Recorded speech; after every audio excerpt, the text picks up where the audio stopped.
Ta-da, cool, great. So without further ado, over to Aaron and Becky.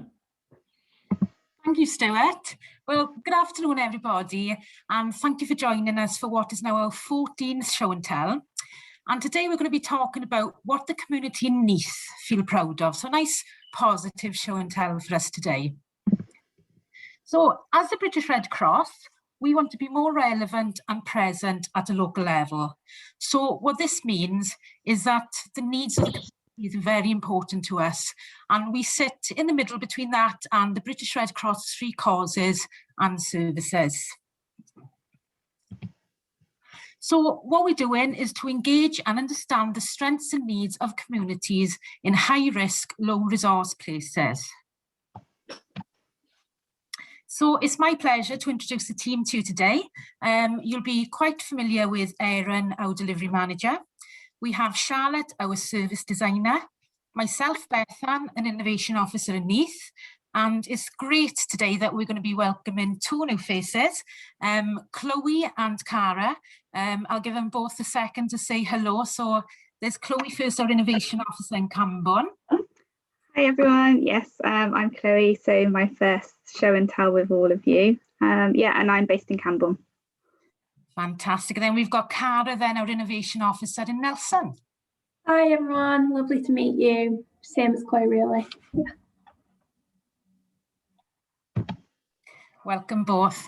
You will know, or if you don't know, then our work has been in 3 towns altogether.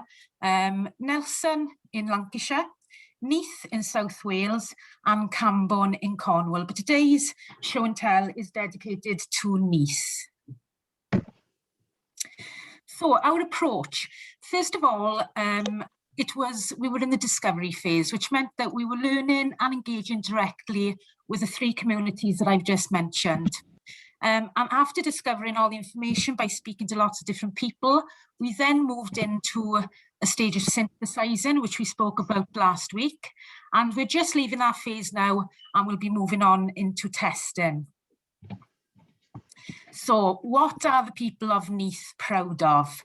Well, I can tell you as a local person, there are lots of things that people in Neath are proud of. They're very proud of their rugby club. Very proud of the fact that Neath is the birthplace of the Welsh Rugby Union. They're very proud of the nature this year, the mountains, the fact that we're close to the sea, the rivers, the waterfalls. So there are many things, but one thing a lot of people mentioned is that they're very proud of their communities because they care for and support each other. I think a nice quote here that we heard from a local business owner sums up that quite nicely. He says, people in Neath come together and they support each other, and people are always prepared to dive in and help where help is needed. And I think a perfect example of this is the recent floodings that happened in Skewen.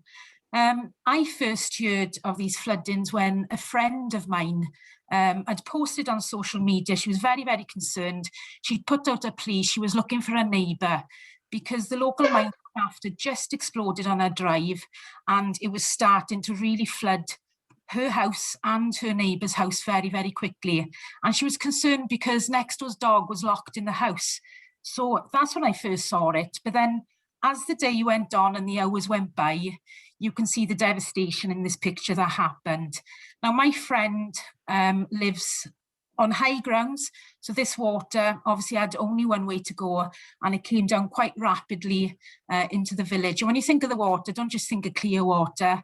It's very, very sludgy, very brown, and caused a lot of damage and devastation to not only houses, but vehicles also. Okay, so I'm going to talk about the positive because this is what our show and tell is about today. What happened after this devastation is that a tea shed was given to the community by a local businessman. And this shed now has become like a hub within the community. It's such a positive place. It's where the community give back to the community itself. People will come here and donate teas and coffees, and I've actually went and volunteered there myself. I was very concerned about what happened in Skewen. So I spent a lot of time here volunteering myself. So what I'm telling you now is first-hand knowledge. I spoke to some of the neighbours who said that they'd met people here locally that they never met before, and that they were able to talk and encourage each other and support each other, and just a place to come and have a cuppa as well, a welcoming place.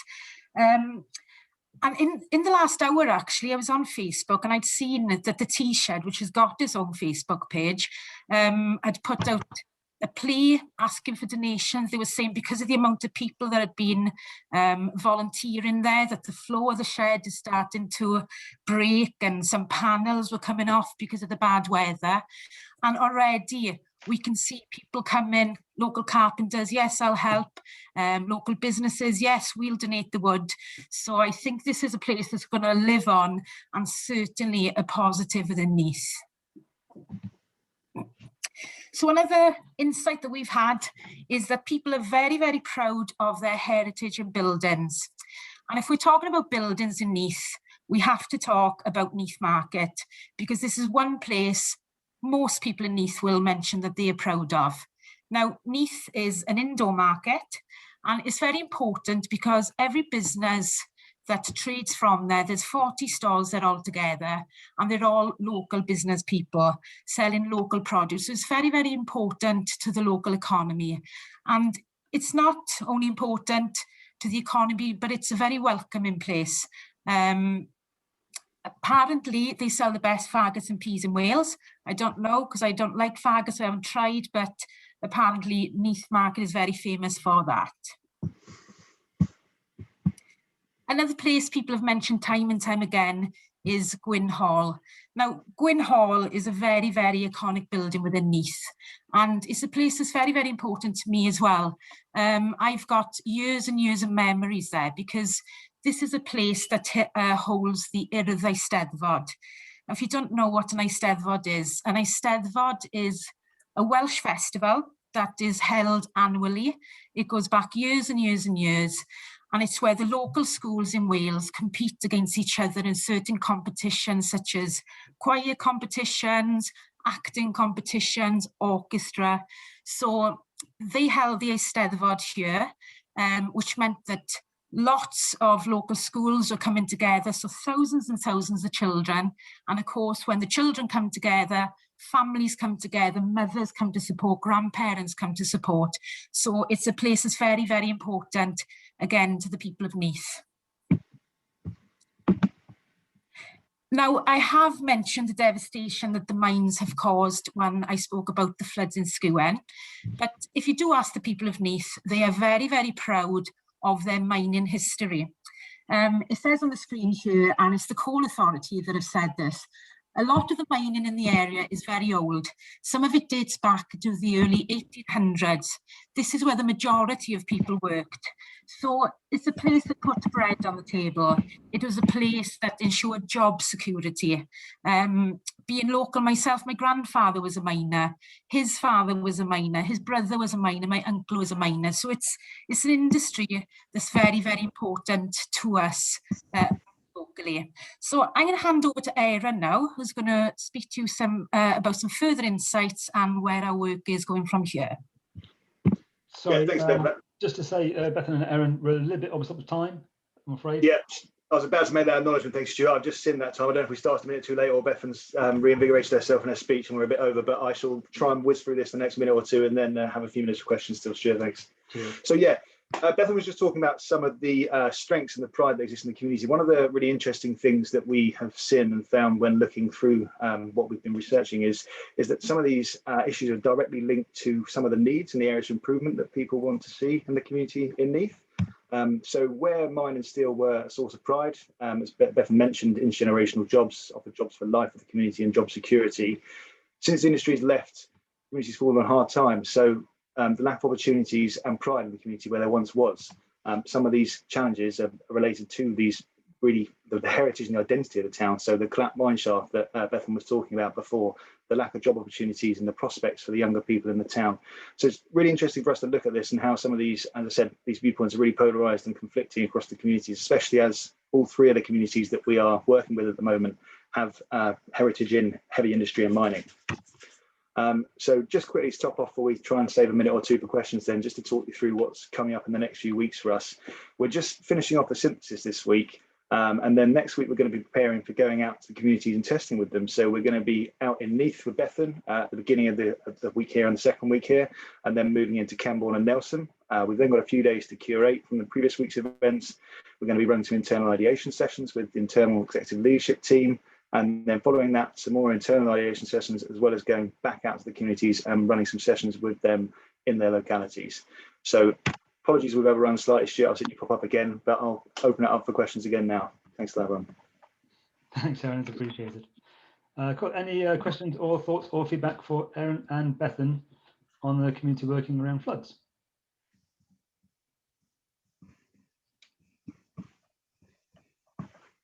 Somebody has a question. I know they do. They're just being tumbleweed go through. Well, I will kick off then. So can I ask then, obviously you're in the early stage and looked at that of talking to the people on the ground and the potential beneficiaries, and then doing the ideation and the hypothesizing, that kind of stuff. Am I right in thinking then that as the BRC, we've identified that we can help the local communities with the area of floods, and therefore we are going in and working with the community on that particular area? No, so Bethan was talking there, Stuart, sorry for the confusion. Bethan was talking there about some of the particular issues that have affected them. So we chose, we've looked at this in previous show and tells, we chose these three communities based on a lot of things, but also the three cause areas were intrinsically linked to that. So we knew Neath was likely and had flood risks. Obviously, during the course of our work, I think it was back in February, Bethan, correct me if I'm wrong there, but February that we had flooding in Skewen. So during our research and discovery, we had these flooding issues. So that was just something that's prominent and come up during the research. We're looking at the broad spectrum of things. So anything that's going to come under the compass of our three causes and services, Stuart, we'll be looking at working with the communities based upon their needs and what we identify as being strengths and needs in the community, and how we can really bridge that overlap that was shown on the Venn diagram, the first slide, second slide. Cool, that makes a lot of sense. Thanks so much. But surely someone else wants to talk. You don't hear from me the whole way through. Obviously, my voice is angelic, but I've got a quick question. So from your presentation today, it seems like the Neath community is quite connected, and there is quite a strong community spirit. I suppose, like, so I just wondered how you think that connection's been fostered and how it remains, even though you spoke about the challenges of the change in kind of economic landscape and stuff. Is there anything that's come out around how those connections have maintained despite those challenges?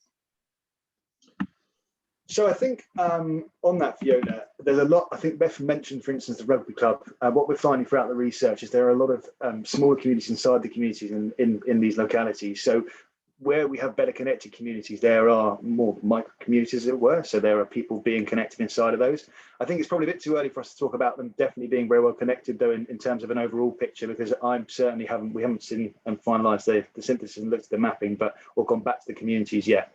But as Jeff's just put in the chat there, and it's one of our findings, I think we talked about it on a previous show and tell, is people do come together after an emergency or a crisis. And obviously the Skewen example is a prime example of that.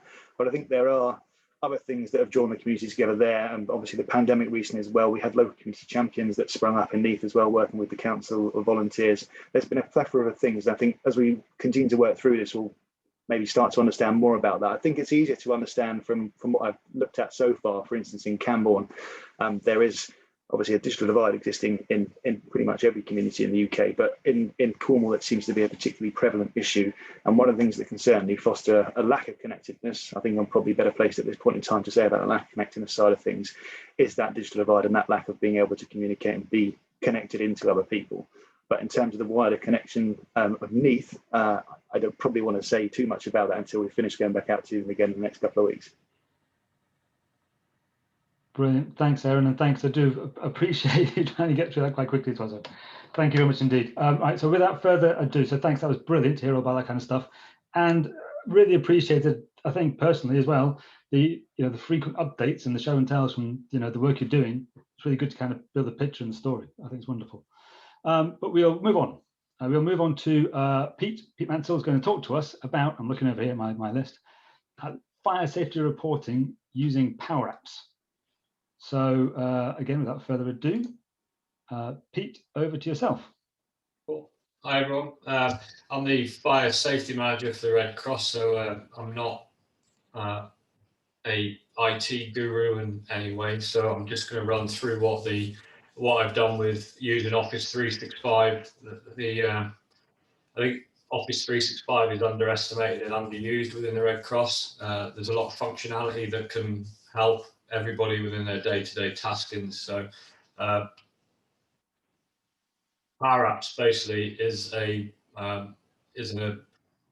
basically an attachment to Office 365 that can link pretty much all of your apps together, your SharePoint sites, Teams sites, chats, things like that. And it's very good for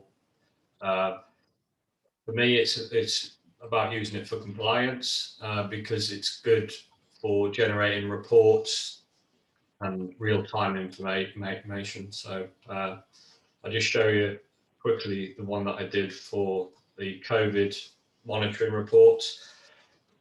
The task behind this really was that the monitoring reports are uploaded manually into individual folders, and somebody would have to go into each individual folder and check that monitoring report to see if anybody needed any assistance with their buildings.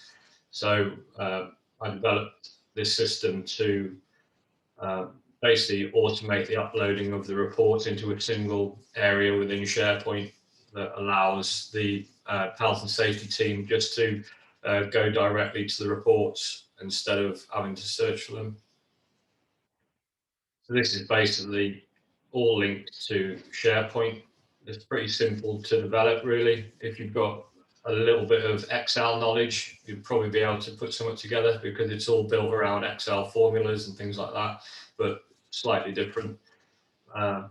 So this is just a way of allowing people ease of access to information and updating reports. So this is just a property list of all of our buildings that need COVID reports. And then what this does is just allow the application of a form. It is a little bit like Microsoft Forms in a way, but this has more functionality as it allows you to upload reports and things like that. So this allows me to generate a report that is then savable as a PDF, as where within Microsoft Forms that doesn't allow you to do that kind of thing. So I'll just show you where this one is.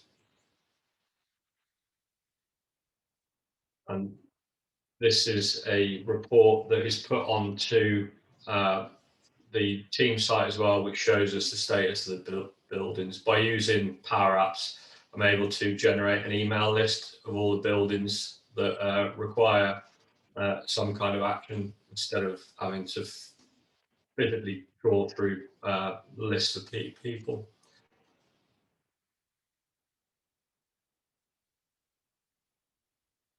My internet's a bit slow today, I'm afraid. And then with Power Apps, I can link to the SharePoint site directly from the app, and it takes me to the list of buildings that I've selected on the app, and I can just work directly through there from that data. There is a couple of other ones that I've created as well. Those are workplace inspections that we did because the health and safety team have to go out and check quite a lot of buildings, and there was a need for using tablets to make sure that information is uploaded correctly. So this was just a way of allowing people to upload reports. Basically allows you to choose the buildings, move through to different parts of it, upload pictures, take pictures on site, upload them straight away.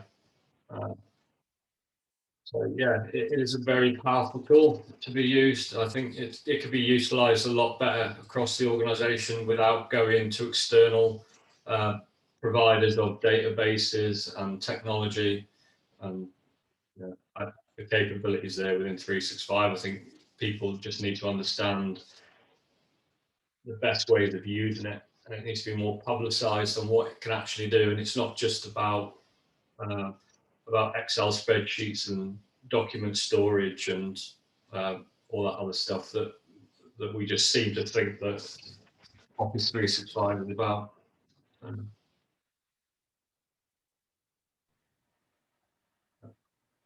Cool.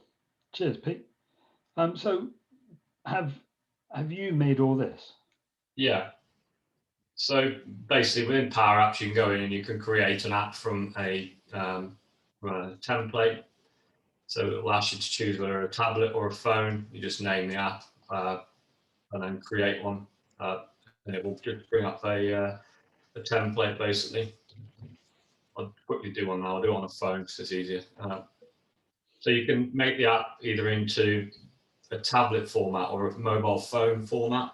So if you've got site visits to do or you're visiting service users, you could actually use a phone app on a Works mobile, and then you could use that to upload data, pictures, things like that.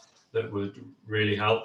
So basically what you get is just a blank screen like that, and there's just connectors that you add to the screen.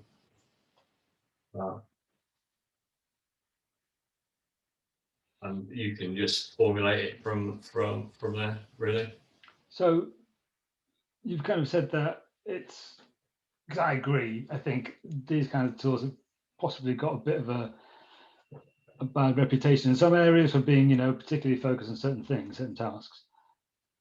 Are you, for your background, Pete, are you an expert on this area, or is it something that was new to you? No, I was. I actually started using Office 365 when I was in the Air Force. I was part of a project team that had to basically transfer all our data across from shared drives.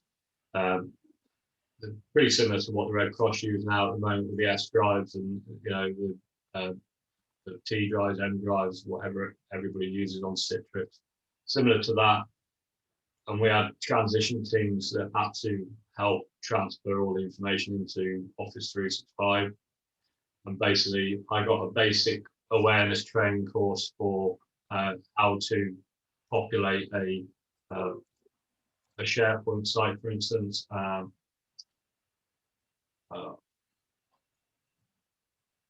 So the front end of the SharePoint site, which is the home page, and how to just set up document libraries and things like that.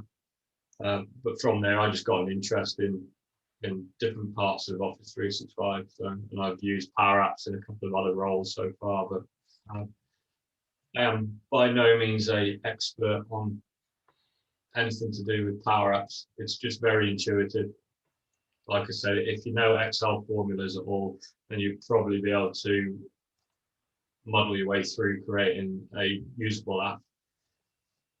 Cool. I'm just going to ask one more question before I ask if anybody else has got any questions, because I'm again doing quite a bit of the guessing on.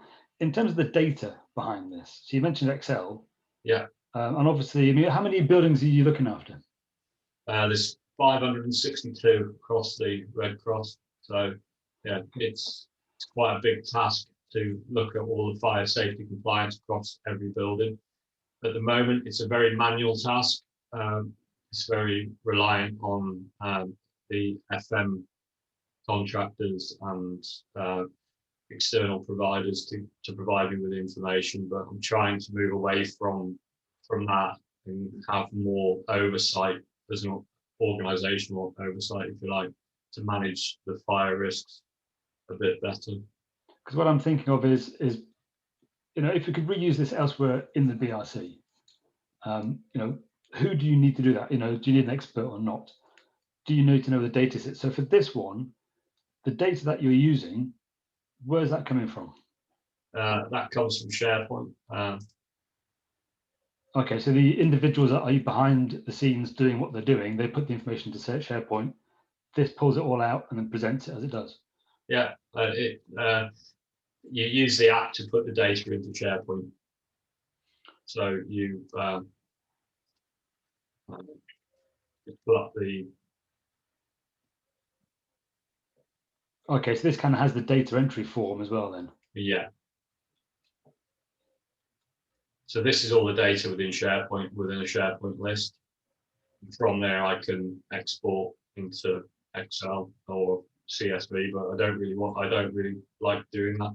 It just, Power Apps allows you to be mobile while you're out on the road and still maintain the data that you need to maintain, instead of having to work out on the road, come back to your office, upload reports, which then takes more time to do, and then you get behind on uploading reports because I've been there myself, and you spend 3 days chasing your tail with reports and things like that. Is where this can be done there and then, and it uploads automatically to the SharePoint site. Of course, it synchronizes as soon as it can. And yeah, okay, I'm going to just see if anybody's got. I've taken too much time.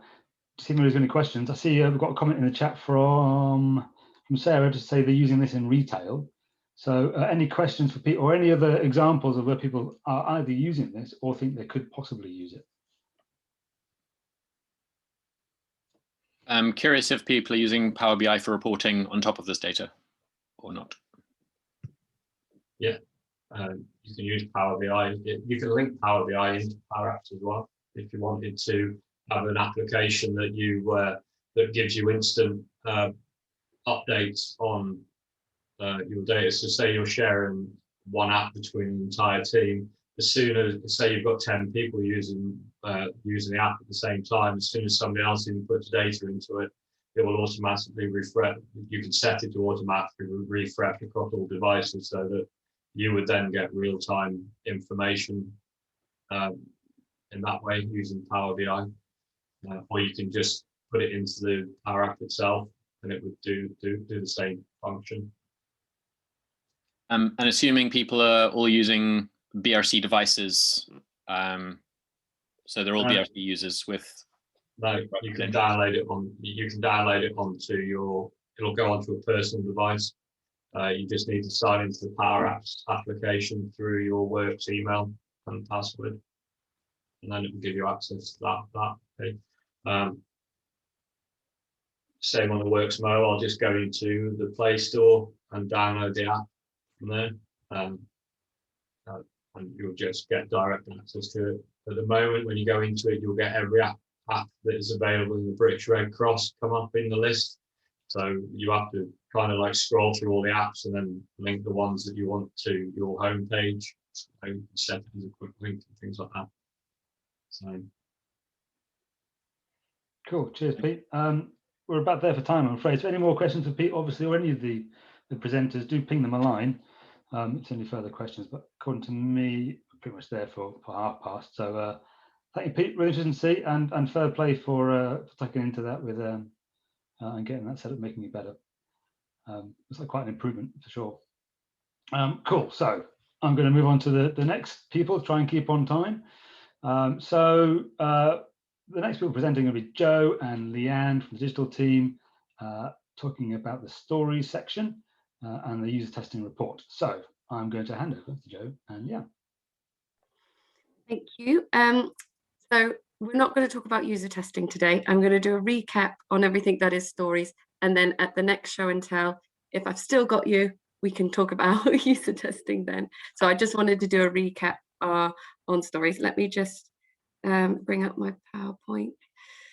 Where can I share my screen? Oh, sorry. Let me share my screen first. Sorry, I wasn't prepared. Give me 2 seconds. So anyone got any good jokes? Anything? What's brown and sticky? A stick? Stick. One of my faves. My kids hate it.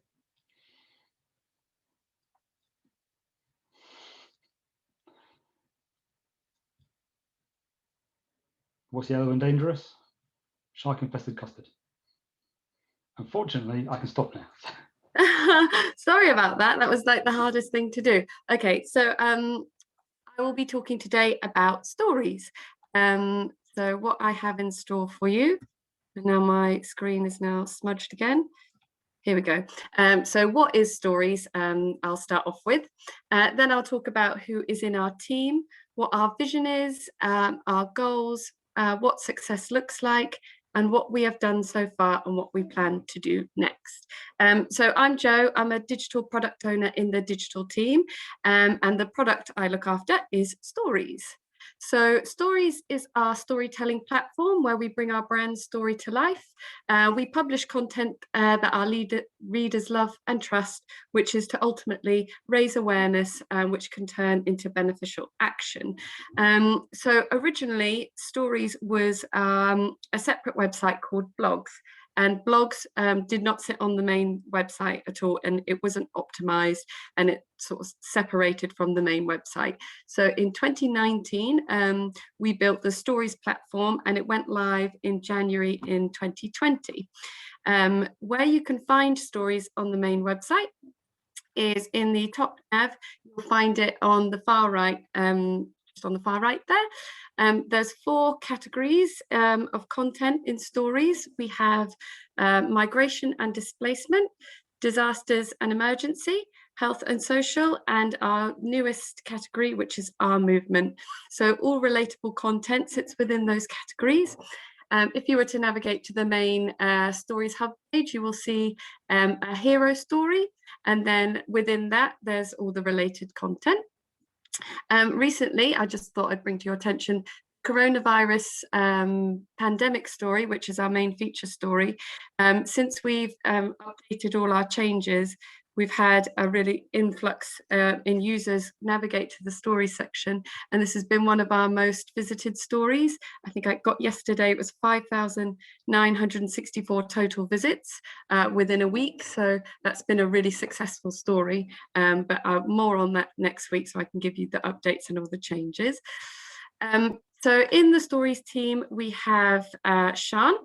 She sits within the marketing team, and she's our digital copywriter.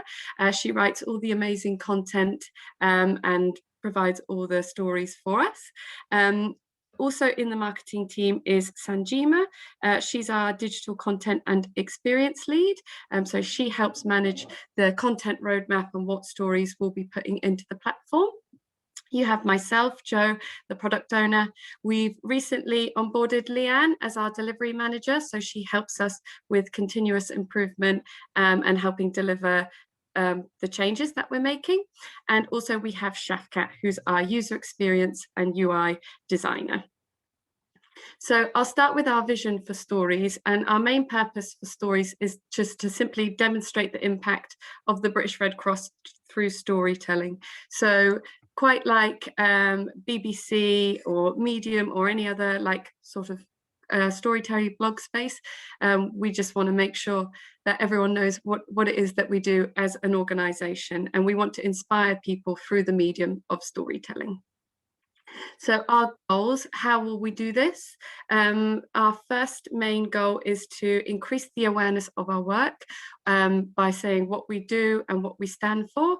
And we just want to make the brand more relevant to our audiences. And also we just want to increase the engagement opportunities for our audiences across our channels. So how will we achieve these goals? There are 2 main things that we are looking to do in 2021. One is just to simply clarify the job that the user has when they come to Stories. So really understanding what it is that our audience want and need, and how they engage with our platform. And the other simply just to increase links into Stories across the site from relevant pages.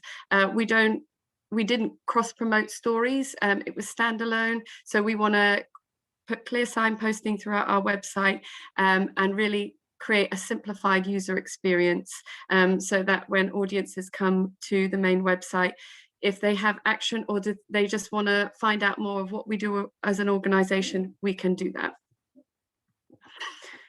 So in doing this, what does success look like to us?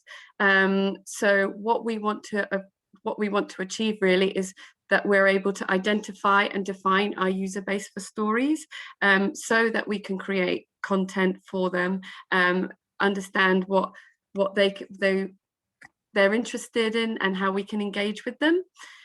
We want to also have created personas for our users. We do have current marketing personas, but we want to specifically hone in on people and how they relate to our platform. We want to increase the number of users to the Stories platform. It's currently at 1%, but we don't want to be too ambitious because it's still very much new and we're still learning as we go. So we'd like to increase the number of users to 5%.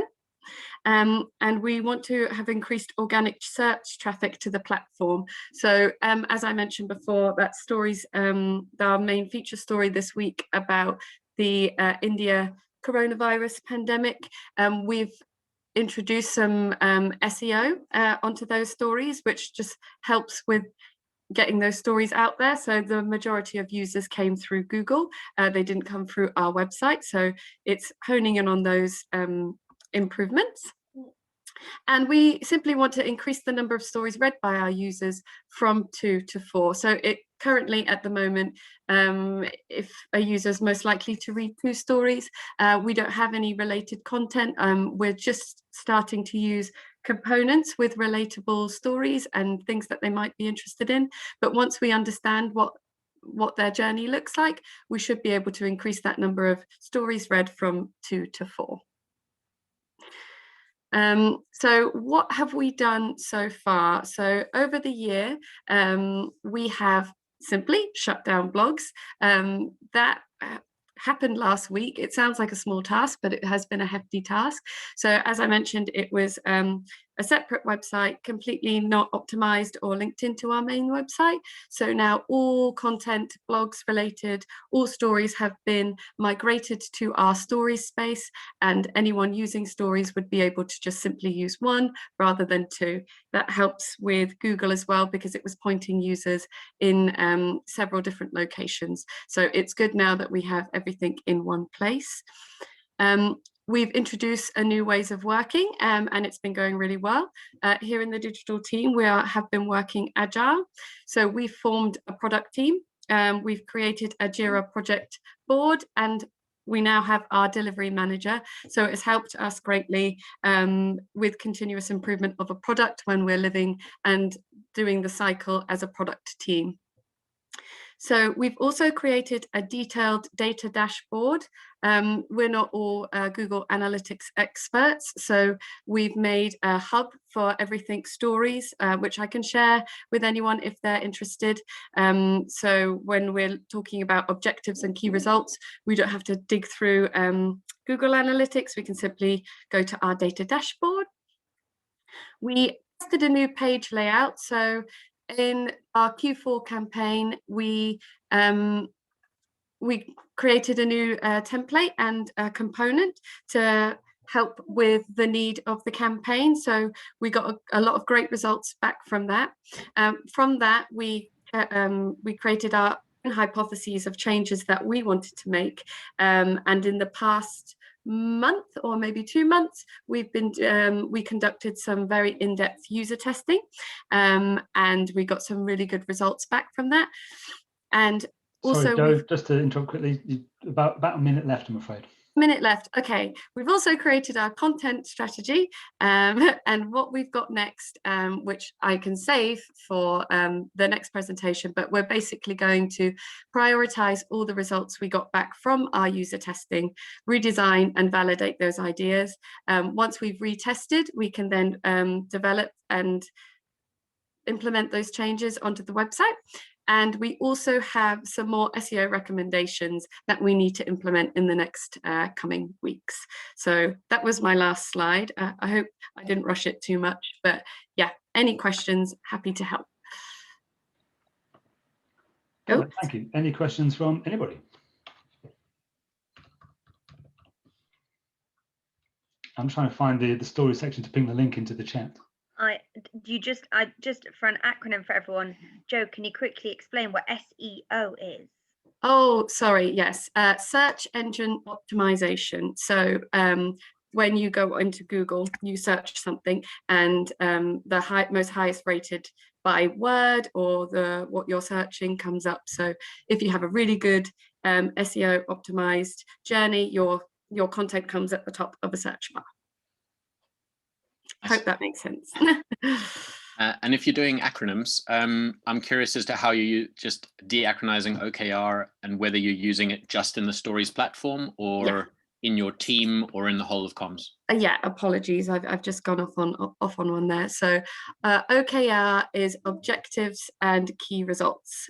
So as a product team, we've started to establish product ways of working, and this was one of the things that we've, as product owners, have started to implement very much at the beginning of our journey. But yeah, myself, Jess, Hannah, Sammy have all started to look at OKRs and how we can use them in our products. Thanks. And a question from me to you, Joe, as well. So you mentioned in terms of the goals, awareness and engagement. Do you ever see this kind of helping us with donations as well and fundraising? Yeah, absolutely. So I don't know if I mentioned it, but in for the Q4 campaign specifically, the ask was awareness, consideration, and then action. And stories was never used as a donation or used for donations. So we tested using stories with a donation component that we made ourselves. We hadn't developed anything yet, so it was very much an idea. In our user testing, which I don't want to give too much away, we've tested the idea of not only using a donation component, but sort of like an inspiration widget, so you can either get help, volunteer, or donate. So understanding where in the story you're most likely to take action and how we can engage with you. Marvelous, thank you. Any last question? One more question for Joe at all from anybody? Yeah, anybody? Nope, cool. Okay, thank you very much, Joe. That was wonderful. And having had a sneak preview of the user testing as well, I'm very much looking forward to the next one because that is fascinating as well. Cool, thank you. So I'm afraid you've now got me for a bit longer, a bit more of my angelic voice. So I'm going to cover that wonderful topic of cookies and our new solution. It sounds like a Star Wars film. It's not, I'm afraid to say. So I'm just going to share my screen. Once I get it off onto the right slide.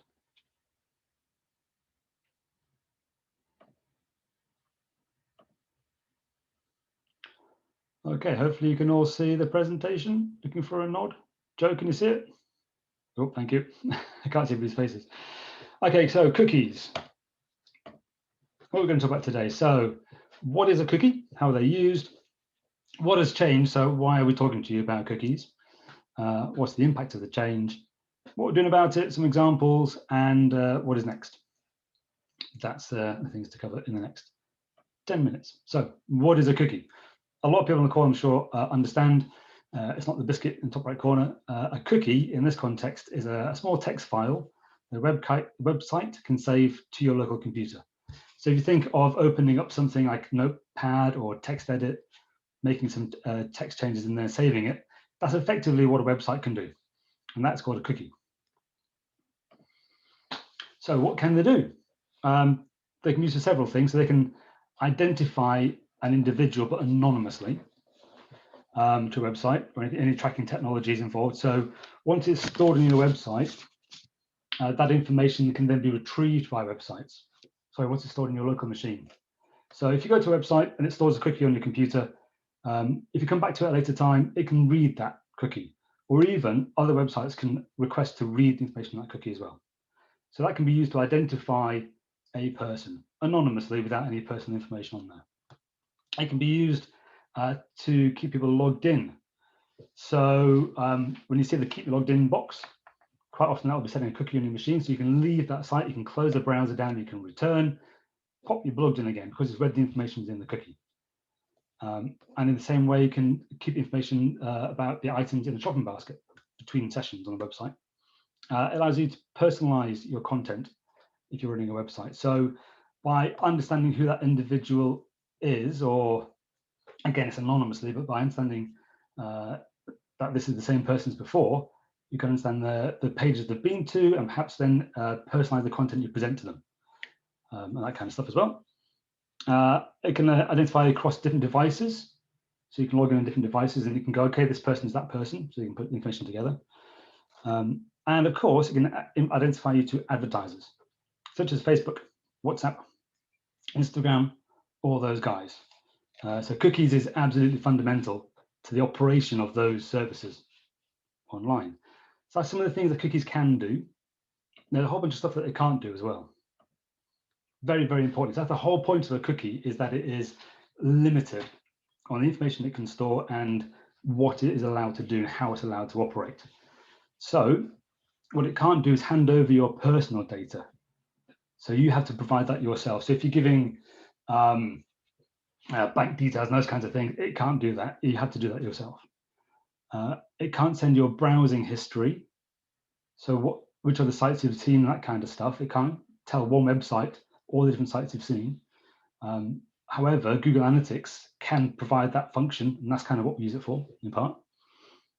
It can't identify you across browsers either. So if you've opened up Safari and Chrome and looked at the same website on both, you'll get 2 cookies. So it won't be able to do that between different browsers. And very importantly, it can't install bad things on your computer. So one of the fundamental principles of web browsers, such as Safari and Chrome, Firefox, if you're that way inclined, or even Opera, is that they can't save things to your computer that are malicious, that can do damage to you and your computer and your information. And cookies, they're allowed to save information to your machine, but to prevent it from doing bad stuff, there's only certain ways it can do that, and certain things it's allowed to do. So it stops it from installing malware or that kind of stuff that's going to have problems, or viruses. Okay, so we have 2 types of cookie that are very important to raise. One is a first-party cookie, and the other is a third-party cookie. A first-party cookie is one that's been saved to your computer from the website you're looking at for its use. A third-party cookie is one that a website will save to your computer for a different website to use. So for example, if you have a like button on your site, you click that, it will save a cookie, but a cookie for a different website. So when you go to that other website, it'll go, oh, I know you clicked like over there about me, and it can use that information. So that's a third-party cookie. And most websites use both. A lot of it's for tracking, a lot of it's for advertising, a lot of it's for understanding the behaviors of users. How we do with time? Okay, so what's changed? Now, new regulations have been brought in by the ICO to state the way websites have to work and the information they have to give to the user of the websites. Primarily, they have to tell the user what cookies there are, to explain what the cookies are and what they do, and why they're there, and they have to get consent. Very important, you have to get consent from the individual to store those cookies on that computer. Whereas previously, it was a bit of a free-for-all. So this is very much about the individual and giving them the power and the understanding as well of what's happening on their machines. So the impact for this, for our users, it means they're empowered, they can do this. It's a more obvious user journey experience for them. But it also means that the user journey for them may change. So when they went to a website previously, they may now see a banner or a pop-up or further things that they can do or have to do before they can use the website. Now, for us as an organization, by following these regulations, we will be compliant. For a start, we'll meet the regulations and get a big tick, and we're all safe and good. It does, however, mean if people don't accept all the cookies, there's certain information we won't be getting that we used to get. And that comes into 3 main buckets. One is insight, which is about users' behavior. That thing about moving between websites, what pages you've seen, what other sites you've interacted with, and that kind of stuff for those third-party cookies. And even performance information as well. So how well is the website performing? How good is the site itself for the user experience? Marketing. So again, we know cookies are a cornerstone of a lot of online marketing.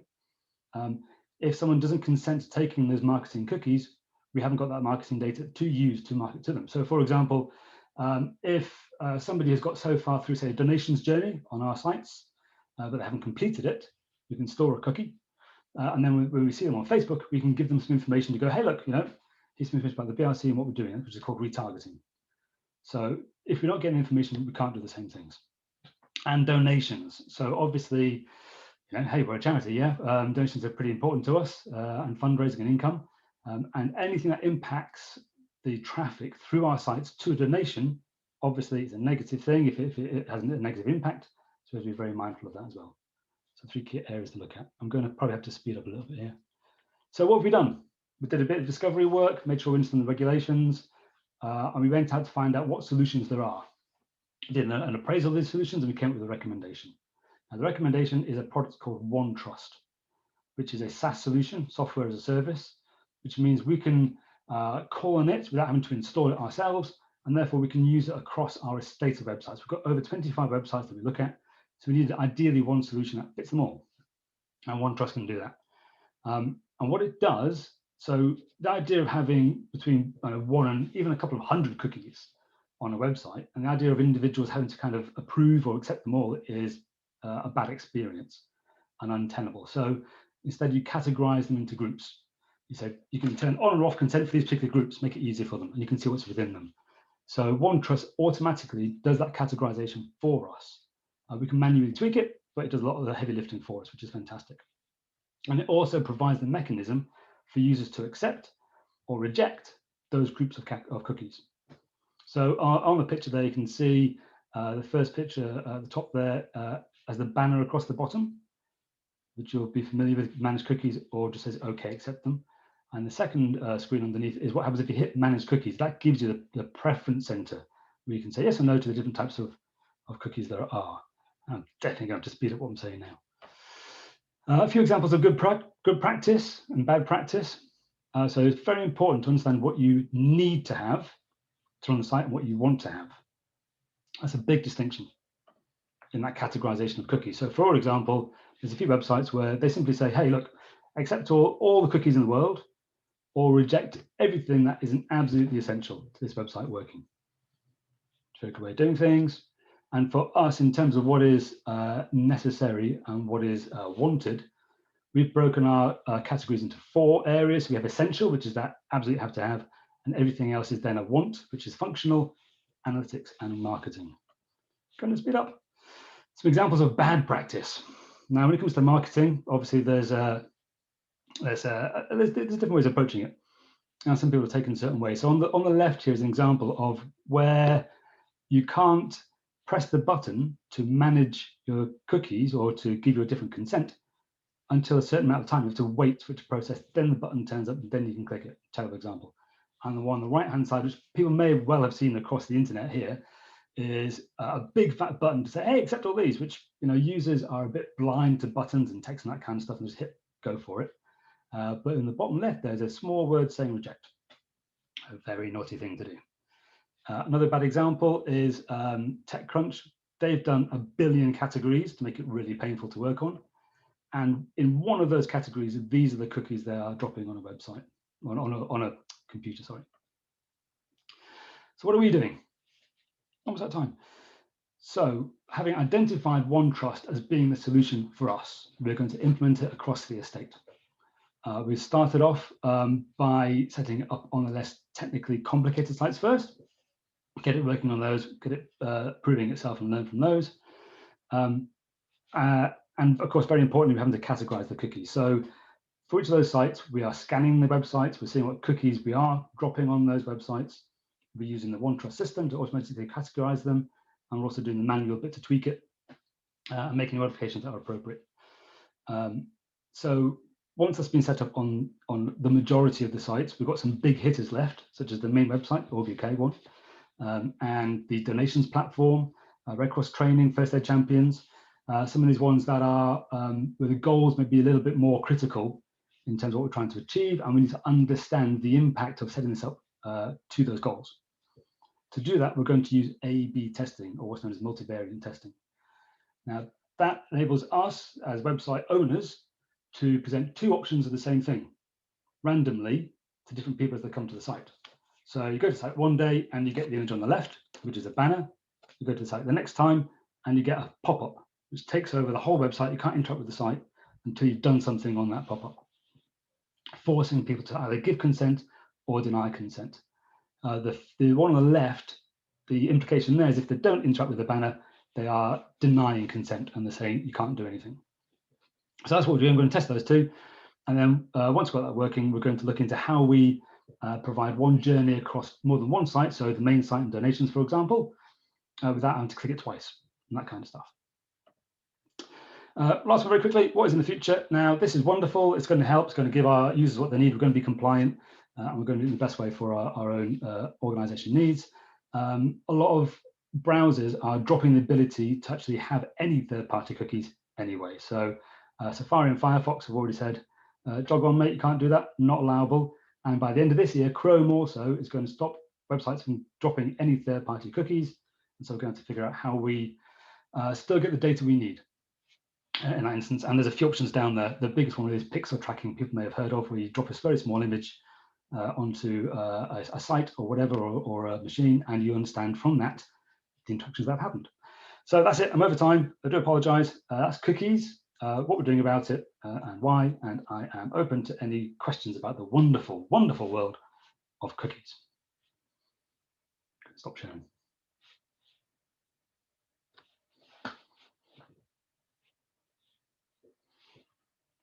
Not even questions on chocolate chip versus white chocolate chip. No. I've got one and my video's not on, sorry. What stops organizations from cheating by saying cookies are actually essential when they're not? Good question, and the answer is not a lot. I've always suspected that, Stuart, actually. Until they are audited by the ICO or there's a whistleblower or something like that.